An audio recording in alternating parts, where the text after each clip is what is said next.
Aujourd'hui, nous allons nous lancer dans un voyage fascinant pour comprendre à quoi ressemblait le monde avant le déluge. Vous êtes-vous déjà arrêté pour réfléchir à ce qu'était la vie des gens qui habitaient la Terre avant cet événement catastrophique qui a définitivement marqué l'histoire de l'humanité? À quoi ressemblait le climat, la géographie, la culture, la religion, la technologie et même la morale à cette époque lointaine? Et, plus important encore, qu'est-ce qui a motivé Dieu à envoyer le déluge pour purifier la terre du péché? Dans cette vidéo, nous allons explorer quelques mystères et faits curieux sur le monde antédiluvien, basés sur la Bible et d'autres sources historiques et scientifiques. Restez avec nous jusqu'à la fin, car ce que nous allons révéler pourrait vous surprendre d'une manière que vous n'auriez jamais imaginée. Avant de commencer, n'oubliez pas de laisser votre like, de vous abonner à la chaîne, d'activer la cloche pour ne manquer aucune vidéo et bien sûr, de partager ce contenu avec vos amis, afin qu'ils puissent également en savoir plus sur ce sujet intriguant. Allons-y. Le monde qui existait avant le déluge était très différent de celui que nous connaissons aujourd'hui, et la première chose qui nous frappe est la longévité des gens. Saviez-vous qu'à cette époque, l'espérance de vie était beaucoup plus longue que celle d'aujourd'hui? Tout au long des générations précédant le déluge, des personnages tels qu'Adam, Mathusalem et Noé ont vécu des centaines d'années. En fait, Mathusalem, par exemple, est connu pour avoir vécu 969 ans, ce qui nous fait réfléchir sur les conditions de vie et l'environnement de cette époque. Selon la Bible, dans le livre de la Genèse, avant le déluge, la terre était un lieu de grande prospérité et d'abondance. La nature semblait être plus généreuse, le climat plus doux, et il semble que l'humanité vivait en harmonie avec l'environnement, même s'il y avait une augmentation du péché et de la corruption parmi les hommes. Mais à quoi ressemblait vraiment ce monde, si différent du nôtre? Explorons-nous plus à ce sujet dans les prochaines minutes. La Bible nous révèle que les patriarches qui ont vécu avant le déluge ont eu une longévité impressionnante, allant de centaines d'années à près de 1000 ans. Par exemple, Adam, le premier homme, a vécu 930 ans. Son fils, Seth, a vécu jusqu'à l'âge de 912 ans. Mathusalem, le grand-père de Noé, a atteint la barre des 969 ans, devenant l'homme le plus âgé jamais connu. Et Noé, le grand protagoniste du déluge, a vécu 950 ans. Mais qu'est-ce qui expliquerait une espérance de vie aussi extraordinaire? Il existe plusieurs théories pour tenter d'expliquer cette longévité, mais l'une des plus acceptées est l'idée que l'environnement de la Terre, à cette époque, était beaucoup plus favorable à la vie humaine. L'une des principales explications suggère qu'il y avait une couche dense de vapeur d'eau autour de la planète, fonctionnant comme une sorte de bouclier protecteur contre le rayonnement solaire. Cette couche aurait créé un climat tempéré et humide, idéal pour le développement de l'homme et de la nature. Dans ce scénario, les conditions de vie étaient très différentes de celles que nous connaissons aujourd'hui, ce qui aurait pu contribuer à cette impressionnante longévité. Cependant, tout a changé pendant l'inondation. On pense que c'est à ce moment que cette couche de vapeur s'est rompue, permettant à des pluies torrentielles d'inonder la Terre. Après les inondations, le climat a subi une transformation radicale. Il est devenu plus froid, plus sec et plus exposé au rayonnement solaire, ce qui a commencé à avoir un impact direct sur la santé et l'espérance de vie des gens. En conséquence, les générations suivantes ont commencé à vivre de moins en moins, jusqu'à ce que nous atteignions la réalité que nous connaissons aujourd'hui. Ce n'est qu'un des nombreux aspects mystérieux du monde d'avant le déluge. Continuons à en savoir plus sur cette période fascinante. Un autre aspect qui différenciait le monde d'avant le déluge était l'interaction intense entre le divin et l'humain. À cette époque, Dieu communiquait directement avec diverses personnes, telles qu'Adam, Ève, Caïn, Abel, Enoch et Noé. Il leur a donné des instructions claires, des avertissements, des promesses et des bénédictions, mais il les a aussi jugés et châtiés lorsqu'ils ont péché. Cette connexion directe entre Dieu et l'humanité était quelque chose de tout à fait différent de ce que nous voyons aujourd'hui. Mais au-delà de cette communication intime, la Bible nous parle d'un événement mystérieux et intrigant. Le mélange entre les fils de Dieu et les filles des hommes, qui a donné naissance à une race de géants connue sous le nom de Néphilim. Qui étaient ces fils de Dieu et ces filles des hommes? Et qu'étaient les Néphilim en fait? Ces questions suscitent beaucoup de débats parmi les érudits bibliques, mais l'une des interprétations les plus acceptées est que les enfants de Dieu étaient des anges déchus, des êtres célestes qui se sont rebellés contre Dieu et sont descendus sur terre. Ces anges, lorsqu'ils entrèrent en contact avec des femmes humaines, les filles des hommes, formèrent une union impure. Le résultat de cette union a été les Néphilim, une race hybride d'êtres avec des caractéristiques à la fois humaines et angéliques. Connus pour leur force, leur stature imposante et surtout pour leur méchanceté, les Néphilim sont devenus des figures notoires, générant beaucoup de violence et de corruption parmi les êtres humains. On pense que cette génération de Néphilim était l'une des principales raisons de la colère de Dieu. Sa présence sur terre représentait une corruption profonde et une violation des commandements divins, culminant dans le jugement de Dieu et sa décision d'envoyer le déluge pour purifier le monde. Mais pour mieux comprendre ce qui a conduit ces anges à se rebeller contre Dieu, nous devons regarder de plus près dans le passé, avant la création de la terre elle-même. Remontons dans le temps pour découvrir ce qu'il s'est passé. La Bible nous révèle qu'avant la création de la terre, il n'y avait que Dieu, dans toute sa majesté, avec son Fils, Jésus. Dieu a également créé des anges, des êtres spirituels qui l'adoraient et le servaient. Parmi ces anges, il y en avait un qui se distinguait par sa beauté, son intelligence et sa puissance. Il s'appelait Lucifer, ce qui signifie « étoile du matin ». Il était le chérubin oint, celui qui couvrait le trône de Dieu de ses ailes, et se distinguait comme le chef des anges, avec un accès direct à la présence de Dieu. Cependant, Lucifer n'était pas satisfait de sa position. Il était rempli d'orgueil, d'envie et d'ambition, et il désirait être égal à Dieu. Sa vanité le consuma et il convainquit un tiers des anges de se joindre à sa rébellion contre le Créateur. Lucifer voulait prendre la place de Dieu et être adoré par toutes les créatures. Mais Dieu, dans sa souveraineté et sa puissance, ne l'a pas permis. Il expulsa Lucifer et les anges rebelles du ciel et les jeta sur la terre. À partir de ce moment, Lucifer a été appelé Satan, ce qui signifie « adversaire », et ses disciples sont devenus des démons, des esprits maléfiques qui agissent maintenant sous le commandement de Satan. Ce fut le début du grand combat spirituel, une bataille constante entre deux royaumes, le royaume de Dieu et le royaume de Satan. Lorsque Dieu a créé la terre et y a placé l'homme et la femme, faits à son image et à sa ressemblance, Satan a vu cela comme une occasion de se venger de Dieu et de détruire son œuvre.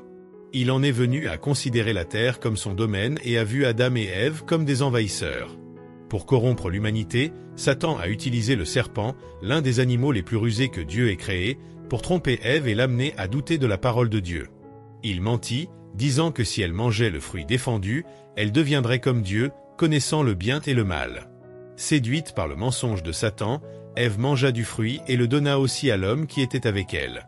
En désobéissant à Dieu, tous deux ont péché, perdant la communion avec lui et leur innocence originelle. De plus, ils ont perdu leur autorité sur la terre, la livrant à Satan, qui est devenu le prince de ce monde. À partir de ce moment, le péché est entré dans l'humanité, entraînant avec lui toutes les conséquences dévastatrices. La mort, la douleur, la souffrance, la maladie, la violence, l'injustice, l'oppression et la rébellion contre Dieu. C'est dans ce contexte qu'était la terre avant le déluge, un monde marqué par la corruption et la décadence morale, où la présence du mal s'est répandue rapidement. L'histoire de l'humanité est marquée par un récit constant de chute et de rédemption, de conflits et d'espoir, de jugement et de grâce. Un des premiers exemples de cette histoire complexe est celui de Caïn et Abel, les fils d'Adam et Ève.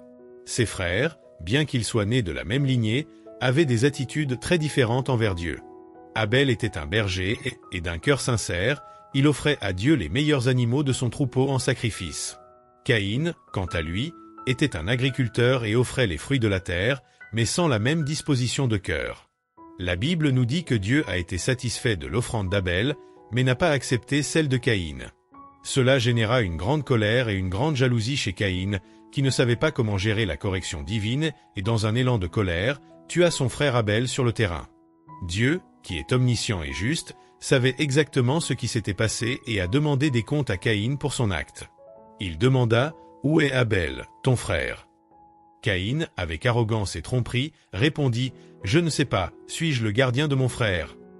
La réponse de Caïn révéla non seulement son péché, mais aussi la dureté de son cœur. Alors Dieu déclara avec justice « Que as-tu fait ? La voix du sang de ton frère crie vers moi depuis la terre. Et maudit sois-tu de la terre, qui a ouvert la bouche pour recevoir de ta main le sang de ton frère. Lorsque vous labourez la terre, elle ne vous donnera plus sa force. Tu seras un fugitif et un vagabond dans le pays. » Caïn, tourmenté par la gravité de son crime, exprima son désespoir. « Ma culpabilité est plus grande qu'on ne peut me pardonner. Aujourd'hui, tu m'as chassé de la surface de la terre, et je me cacherai de ta présence. Je serai un fugitif et un vagabond, et quiconque me trouvera me tuera. » Mais dans sa miséricorde, Dieu a répondu « Il n'en sera pas ainsi. Si quelqu'un tue Caïn, il sera vengé 7 fois.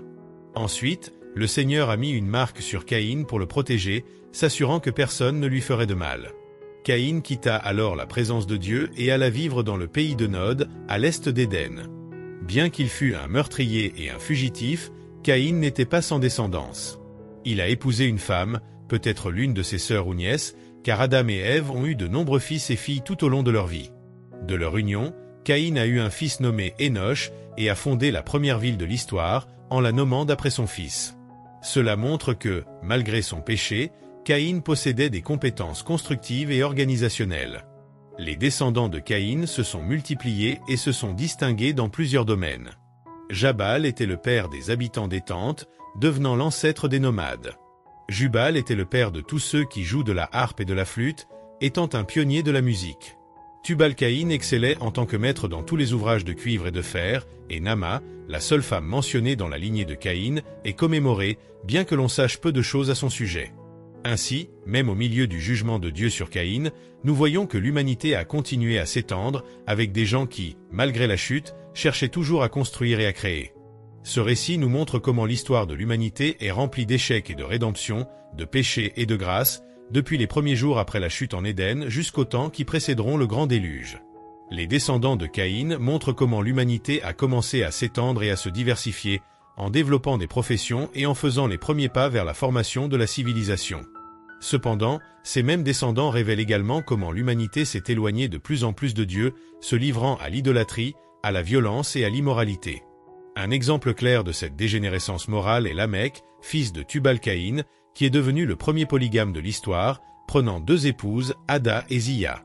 Mais Lamech n'a pas seulement été le premier à vivre dans cette pratique, il est aussi devenu un meurtrier, tuant un homme pour lui avoir fait du mal, et dans son arrogance, même un garçon pour pure cruauté. Dans un discours à ses femmes, il dit « Écoutez ma voix, femme de Lamech, écoutez mes paroles, car j'ai tué un homme pour m'avoir fait du mal, et un garçon pour m'avoir piétiné. » Si Caïn sera vengé 7 fois, Lamech 77 fois. Genèse 4, 23-24. Cet épisode met en lumière la profondeur de la corruption et de la violence qui se sont emparés de l'humanité. Entre-temps, Adam et Ève eurent un autre fils, nommé Seth, dont le nom signifie « substitut », car il avait été donné comme substitut d'Abel, que Caïn avait tué. Seth devint le père d'Éno, qui était le père de Caïnan, qui engendra Malalaléel, qui fut le père de Jared, le père d'Énoch, le père de Mathusalem, le père de Lamech et le père de Noé. Cette lignée, qui remontait jusqu'à Noé, était appelée les fils de Dieu. Ces hommes vivaient différemment, cherchant à marcher avec Dieu et à l'adorer, contrairement aux fils des hommes, qui se rebellaient contre le Seigneur et méprisaient ses enseignements. Parmi les fils de Dieu, l'un d'entre eux s'est distingué par sa foi et son obéissance, Énoch. La Bible nous dit qu'Enoch marchait avec Dieu, Genèse 5h24, et quand, raison de sa communion intime avec le Seigneur, Dieu l'a pris à lui sans qu'il connaisse la mort. À une époque où l'on se souvenait généralement des gens uniquement pour le récit de leur naissance et de leurs enfants, on se souvenait d'Énoch pour sa relation profonde avec Dieu. Non seulement il a marché avec Dieu, mais il a aussi prophétisé sur le jugement de Dieu sur les méchants, annonçant l'arrivée du jugement pour ceux qui se sont détournés du Créateur. Enoch a été le premier homme enlevé par Dieu, un exemple puissant de la façon dont nous devrions vivre dans ce monde en poursuivant une vie de foi, d'obéissance et de communion avec le Seigneur. Il nous enseigne que même à une époque de grande méchanceté et de méchanceté, comme celle qu'il a vécue, il est possible de plaire à Dieu avec notre foi et notre intégrité. Sa vie a sans doute été une exception dans une génération corrompue, montrant que la vraie communion avec Dieu est toujours possible, même au milieu d'un monde qui s'éloigne de lui. Avant le déluge, le monde était marqué par la cupidité, la méchanceté et la trahison, où les familles vivaient comme des champs de bataille et où les voisins s'exploitaient les uns les autres. La Bible nous révèle que la terre était corrompue devant Dieu et pleine de violence. L'imagination des cœurs des hommes était continuellement tournée vers le mal, et Dieu vit que la méchanceté humaine s'était multipliée à un tel point que toute chair avait corrompu son chemin. Le Seigneur, dans sa douleur, s'est repenti d'avoir créé l'homme, et dans son cœur, il était profondément affligé. La réponse de Dieu était claire. Il a décidé de détruire l'humanité, les animaux, les reptiles et les oiseaux qu'il avait créés.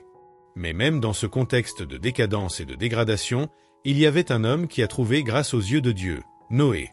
Noé était un homme juste et droit, et parmi ses contemporains, il se distinguait par sa droiture. Il a marché avec Dieu, et par conséquent, a été choisi pour être le gardien d'un nouveau départ pour l'humanité. Dieu a donné à Noé une mission spéciale, construire une arche pour sauver sa famille et les animaux du déluge à venir. L'arche était un bateau conçu par Dieu, capable de résister aux eaux dévastatrices du déluge. Ses dimensions étaient impressionnantes. 300 coudées de long, 50 coudées de large et 30 coudées de haut. Cela correspondait à environ 450 pieds de long, 75 pieds de large et 45 pieds de haut. L'arche avait 3 étages, avec plusieurs divisions internes et une fenêtre au sommet d'une coudée. Une porte latérale que seul Dieu pouvait ouvrir et fermer complétait la structure. Le coffre était fait de bois de goffé, un matériau résistant et imperméable, et était recouvert de bitume à l'intérieur et à l'extérieur pour éviter les infiltrations. Sa capacité était énorme, abritant environ 40 000 animaux de différentes espèces, ainsi que suffisamment de nourriture et d'eau pour subvenir aux besoins de Noé, de sa famille et des animaux pendant la période du déluge. L'arche était un véritable chef-d'œuvre de l'ingénierie navale, mais plus important encore, elle représentait la grâce et la miséricorde de Dieu au milieu d'un jugement imminent. Il a fallu environ 120 ans à Noé pour construire l'arche, en suivant toujours les instructions de Dieu. Au cours de cette longue période, Noé a également prêché au peuple, l'avertissant du déluge qui allait arriver et l'appelant à la repentance. Cependant, les gens se moquaient de lui. Ils le considéraient comme fou, fanatique et ne croyaient pas que Dieu jugerait le monde avec de l'eau. Après tout, il n'avait jamais plu sur la terre, et ils ne comprenaient pas que Dieu, dans sa souveraineté, ouvrirait les fontaines du grand abîme et les écluses des cieux, couvrant toute la terre des eaux. Ils ne savaient pas que le jour du Seigneur viendrait comme un voleur dans la nuit, les prenant par surprise. Ceux qui ont ignoré l'appel de Noé ne se sont pas rendus compte que le seul espoir de salut résidait dans l'entrée dans l'arche par la foi. Finalement, le jour fixé par Dieu est arrivé. Il dit à Noé, « Entre dans l'arche et toute ta maison, car j'ai vu que tu es juste avant moi dans cette génération. De chaque animal pur, tu prendras 7 paires, le mâle et la femelle, mais parmi les animaux impurs, 2, le mâle et la femelle. Et parmi les oiseaux du ciel, 7 couples, mâle et femelle, pour maintenir la semence vivante sur toute la surface de la terre. Car, après 7 jours, je ferai pleuvoir sur la terre pendant 40 jours et 40 nuits, et j'exterminerai de la surface de la terre toute créature que j'ai créée. » Genèse 7, 1-4. Noé, obéissant fidèlement à Dieu, entra dans l'arche avec sa famille et les animaux que Dieu avait ordonnés. À ce moment-là, Noé avait 600 ans, et le jour que Dieu avait déterminé, le déluge a commencé à tomber sur la terre, accomplissant la promesse de jugement que Dieu avait faite. Le monde, qui était perdu dans sa corruption, était maintenant réorienté par la grâce de Dieu, par le salut de Noé et de sa famille. Les eaux du déluge ont commencé à couvrir toute la terre, accomplissant la parole de Dieu. Les fontaines du grand abîme ont été brisées et les écluses des cieux ont été ouvertes, ce qui a fait pleuvoir sans interruption pendant 40 jours et 40 nuits. Les eaux dominaient complètement le pays, montant et montant jusqu'à ce qu'elles couvrent même les plus hautes montagnes, l'eau dépassant 15 coudées au-dessus des montagnes. Toute chair qui se mouvait sur la terre a été détruite, depuis les oiseaux et les animaux jusqu'aux reptiles et à toute l'humanité. Tout ce qui avait un souffle de vie dans ses narines, tout ce qui était sur la terre ferme, est mort. La destruction fut totale. Il ne resta plus aucun être vivant, sauf Noé et ceux qui étaient avec lui dans l'arche. Pendant 150 jours, Noé et sa famille ont été isolés, protégés des eaux qui recouvraient la terre. Cependant, Dieu ne les a pas oubliés. Il fit souffler un vent sur la terre, et les eaux commencèrent à se retirer. Les fontaines de l'abîme furent fermées, la pluie cessa, et les eaux commencèrent à se retirer. Après 150 jours, l'arche reposa sur les montagnes d'Arara au 7e mois, le 17e jour du mois. Les eaux ont continué à se retirer jusqu'au 10e mois, et le premier jour de ce mois, les sommets des montagnes ont commencé à apparaître. Le monde qui avait été autrefois couvert de destruction montrait maintenant des signes de renouveau. Noé, observant les changements, attendit patiemment. Après 40 jours, il a ouvert la fenêtre de l'arche et a relâché un corbeau. Le corbeau allait et venait jusqu'à ce que les eaux finissent par se tarir. Noé relâcha alors une colombe, voulant savoir si les eaux s'étaient suffisamment retirées pour que la terre soit sèche. Cependant, la colombe n'a pas trouvé d'endroit où se poser et est retournée vers Noé dans l'arche, car les eaux couvraient encore toute la terre. Alors Noé attendit encore 7 jours et relâcha la colombe. Cette fois, à son retour, la colombe avait une nouvelle feuille d'olivier dans son bec, signe clair que les eaux avaient considérablement diminué et qu'il y avait une nouvelle vie sur terre. Noé sut alors que le jugement de Dieu touchait à sa fin et que la terre commençait à être restaurée. Mais il a quand même attendu 7 jours de plus et a relâché la colombe à nouveau. Cette fois, la colombe n'est pas revenue, confirmant que la terre était sèche. Finalement, Noé enleva le couvercle de l'arche et vit que la surface de la terre était sèche. En l'an 601, au cours du premier mois, le premier jour du mois, les eaux s'étaient complètement taries. Après une période d'attente, le deuxième mois, le 27e jour du mois, la terre était enfin sèche. C'est alors que Dieu parla à Noé et lui ordonna « Sors de l'arche, toi et ta femme, tes fils et les femmes de tes fils avec toi. Tous les animaux qui sont avec toi, les oiseaux et le bétail, et tous les animaux qui rampent sur la terre, fais-les sortir avec toi, afin qu'ils se répandent sur la terre, qu'ils soient féconds et qu'ils se multiplient sur la terre. » C'était le moment d'un nouveau départ. Dieu avait montré sa miséricorde en préservant Noé et sa famille, et maintenant il a ordonné à la vie de se multiplier à nouveau sur la terre, inaugurant une nouvelle ère pour l'humanité et toutes les créatures. Après le déluge, Noé et sa famille, ainsi que tous les animaux qui avaient été préservés, sont sortis de l'arche, apportant avec eux toute la vie que Dieu avait épargnée.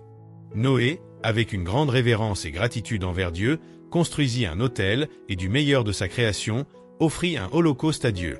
Lorsque Dieu reçut le doux arôme de cette offrande, son cœur se réjouit et il dit en son esprit « Je ne maudirai plus la terre à cause de l'homme, parce que l'imagination du cœur de l'homme a été mauvaise dès sa jeunesse. Je ne ferai plus de mal à toutes les créatures vivantes comme je l'ai fait auparavant, tant que la terre restera. » Dieu a alors fait la promesse que tant que la terre existerait, les cycles de la nature resteraient inchangés. Les semailles et les moissons, le froid et la chaleur, l'été et l'hiver, le jour et la nuit ne cesseront pas. Genèse 8, 20-22. Ce serait un signe de sa miséricorde et de sa fidélité envers l'humanité. Après cela, Dieu bénit Noé et ses fils, en leur disant « Soyez féconds, multipliez-vous et remplissez la terre. » Dieu a donné à Noé et à sa descendance la domination sur toute la création. Les bêtes de la terre, les oiseaux du ciel, les animaux qui se déplacent sur la terre, et même les poissons de la mer, tous étaient maintenant sous le contrôle des êtres humains. Tout ce qui vit et se meut serait donné en nourriture, ainsi que la végétation verte. Cependant, Dieu a lancé un avertissement, « Tu ne mangeras pas la chair avec sa vie, c'est-à-dire avec son sang. » Genèse 9h4. Le sang, symbole de la vie, doit être respecté, car si quelqu'un versait le sang d'un autre être humain, sa propre vie serait exigée. Dieu a réaffirmé que l'être humain a été créé à son image et qu'en tant que tel, la vie humaine était précieuse. La peine pour quiconque prendrait la vie d'un autre homme serait la mort, reflet du caractère sacré et de la dignité de la vie humaine. Dieu a continué à ordonner à l'humanité de se multiplier abondamment et de peupler la terre. « Soyez féconds et multipliez-vous » serait son commandement, car il avait donné à l'homme la responsabilité de remplir la terre et de la gouverner de sagesse et de crainte. Puis Dieu a fait une alliance éternelle avec Noé et tous ses descendants. Il a dit « Me voici, j'établis mon alliance avec toi et avec ta postérité après toi, et avec toute créature vivante qui est avec toi, les oiseaux, le bétail et tous les animaux de la terre. » La promesse était claire. Plus jamais la terre ne serait détruite par les eaux du déluge. Il n'y aurait plus une telle catastrophe pour anéantir toute viande. Et comme signe de cette alliance, Dieu a placé un arc dans les nuées. Quand je ferai tomber des nuées sur la terre, l'arc paraîtra dans les nuées. Ce serait le signe visible de l'alliance de Dieu avec la terre, un rappel éternel de sa miséricorde et de sa fidélité. Lorsque l'arc apparaîtrait, Dieu se souviendrait de l'alliance qu'il avait faite avec toutes les créatures vivantes sur la terre, et les eaux ne redeviendraient pas un déluge pour détruire la chair. L'arc deviendrait un symbole de l'alliance éternelle entre Dieu et toute la création, rappelant à tous la promesse divine qui transcende les générations, garantissant que Dieu ne détruirait pas à nouveau la terre avec des eaux. Cette arche dans le ciel, avec ses couleurs vibrantes, serait le rappel éternel de l'engagement de Dieu envers sa création et envers l'humanité, une alliance de grâce et de préservation que Dieu a établie après le jugement. Dieu parla à Noé, « C'est le signe de l'alliance que j'ai établie entre moi et toute chair qui est sur la terre. » Genèse 9, 12-17. L'arc-en-ciel, tel qu'il est décrit dans la Bible, est devenu le symbole de cette alliance de Dieu avec Noé et avec toute la création. C'est plus qu'un phénomène naturel, c'est un rappel de la fidélité et de la bonté de Dieu qui n'abandonne jamais l'humanité. Même après le jugement, Dieu offre une nouvelle occasion de recommencer, un nouveau départ, où la vie sera préservée. La promesse que Dieu a faite à Noé et à la terre est claire. Il ne détruira plus jamais le monde par les eaux. L'arc-en-ciel nous rappelle que malgré les difficultés et les défis de la vie, Dieu a un plan pour tout restaurer, et qu'un jour, il fera toute chose nouvelle. Cette promesse de restauration est l'expression de la grâce de Dieu qui, dans son infinie miséricorde, a choisi de sauver l'humanité et nous offre, par Jésus-Christ, le salut éternel. Ainsi, l'arc-en-ciel devient un double symbole d'espérance. Dieu, dans sa grâce, promet de ne plus jamais détruire le monde et par le Christ, il promet le salut éternel. Avec la fin du déluge, une nouvelle phase de l'histoire de l'humanité commence. L'histoire de Noé et de sa descendance qui se sont répandus sur la terre et ont formé les différentes nations. Mais c'est une histoire qui continue et qui mérite d'être racontée à un autre moment. J'espère que vous avez apprécié ce contenu. Si vous avez aimé la vidéo, laissez votre avis dans les commentaires en respectant toujours les opinions des autres. Si le contenu vous a été utile, abonnez-vous à la chaîne pour ne pas manquer les prochaines vidéos. N'oubliez pas de le partager avec vos amis et votre famille, de lui donner un like et bien sûr, de laisser votre avis. Votre soutien aide à transmettre ce message à un plus grand nombre de personnes et ensemble, nous pouvons élargir notre compréhension. Je vous remercie d'être ici et que Dieu vous bénisse abondamment.